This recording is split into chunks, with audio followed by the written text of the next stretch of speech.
কি করে বলি বলো তো। হ্যালো এভরিওয়ান, আবার একটা নতুন ব্লগে সবাইকে ওয়েলকাম। সকালবেলা না মনটা ভালো হয়ে যায় এরকম ঝলমলে রোদ দেখলে। বৃষ্টি আমার বড্ড বেশি প্রিয়, তবে একঘেয়ে কিছুই ভালো লাগে না। হেলদি একটা ড্রিঙ্ক দিয়ে স্টার্ট করলাম। তারপরে বানিয়েছিলাম গরম গরম পরোটা, তার সঙ্গে ছিল ঘুগনি, ওপর দিয়ে একটু ঝুরি ভাজার কাঁচা লঙ্কা দিয়ে। উফ, ব্রেকফাস্টটা একদম জমে উঠেছিল। তারপরে ডিমগুলোকে ভালো করে সিদ্ধ করে নিলাম। এরপরে কাট লাগিয়ে তার মধ্যে পরিমাণ মতো নুন, হলুদ গুঁড়ো, লঙ্কার গুঁড়ো দিয়ে এইভাবে ঠিক ভেজে নিতে হবে। সর্ষে তেল দিয়ে অবশ্যই ভাজবে।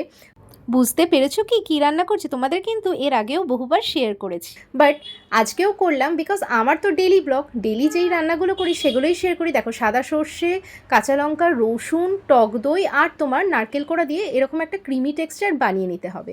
তারপর টিফিন গাড়ির মধ্যে শিফট করে পরিমাণ মতো নুন আর মিষ্টি দিয়ে চেরা কাঁচা লঙ্কার ওপর দিয়ে সর্ষে তেল দিয়ে ভাপাতে বসিয়ে দিতে হবে। 15 মিনিটস ভাপালেই হয়ে যাবে।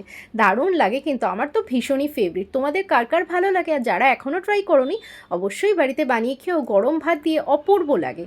সেকেন্ড রান্নাটা আমার বড্ড বেশি প্রিয়। দেশি মোরলা মাছ এখানে ভালো করে ধুয়ে পরিষ্কার করে নিয়েছি। একটুখানি আলু আর গাজরকে সরু সরু করে কেটে নিয়েছিলাম। কাঁচা লঙ্কা, এইদিকে পেঁয়াজ, এইদিকে রসুন আর বেসিক মশলা, পরিমাণ মতো নুন, সর্ষে তেল দিয়ে ভালো করে মাখিয়ে ওই আধ ঘন্টার মতন রেখে নিয়েছিলাম। যাই বলো, হাত দিয়ে যেই মাখাটা টেস্ট হয় অন্য কিছু দিয়েই টেস্ট হয় না, তাই হাত দিয়েই মেখে নিলাম। এরপরে সর্ষে তেল গরম করে কালো জিরে ফোড়ন দিয়ে মাছটা দিয়ে ভালো করে ছড়িয়ে ঢাকা দিয়ে দেবো। এবার মাঝে মধ্যে একটু নেড়ে ছেড়ে নিতে হবে। ভীষণই সিম্পল রান্নাটা, আর ওপর দিয়ে একটু ধনেপাতা কুচি দিলে আহা, টেস্টটা আরোই বেড়ে যায়। এদিকে ভাতও বসিয়ে দিয়েছি। তো এই আজকে আমার সিম্পল মেনু, বাট দুটোই আমার বড্ড বেশি প্রিয়। কোনটা ছেড়ে কোনটা বলি যে কোনটা বেশি ভালো হয়েছিল? Just yummy. দুটো দেখতেও যেরকম সুন্দর হয়েছে, খেতেও জাস্ট অপূর্ব। গরম ধোয়া ওটা ভাত, সঙ্গে লেবু, আর কি চাই বলুন তো দুপুরবেলা? আর টক দই তো মাস্ট এত গরমে।